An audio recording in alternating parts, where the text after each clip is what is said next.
Lord, ayoko na po sa sitwasyon ko. Paranas naman po ng milagro. Ooh, careful what you wish for. Quick question lang.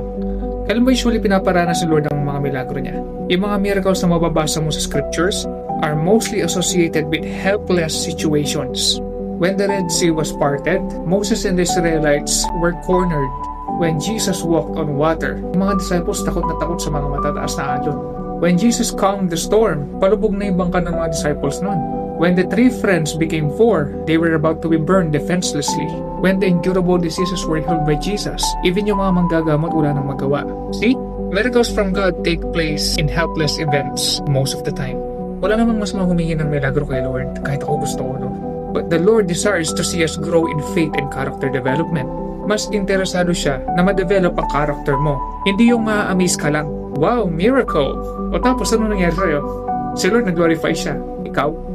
To oversimplify, para ka lang nanood ng fireworks display, nag-New Year's resolution ka pa, pero wala nagbago.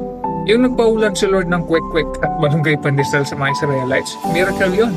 Pero at the end of the day, majority of the Israelites didn't mature in their character. Hindi man lang nabawasan ang pagrereklamo nila. Anyway, don't get me wrong. God loves showing miracles among His people for a few reasons. To show His glory, to authenticate His divine nature, and to amaze us. Pero kung puro na lang milagro ang gusto natin sa buhay, hindi ka matututong magtiyaga, maghintay, magpatawad, magmahal, makontento, magpasensya, magtrabaho, at higit sa lahat manampalataya. Alam mo, mas i-desire mo mas lumago sa mga bagay na to dahil mas fulfilling at God-glorifying kapag alam mong ginawa mo yung part mo while trusting that God is pleased with how mature you've become.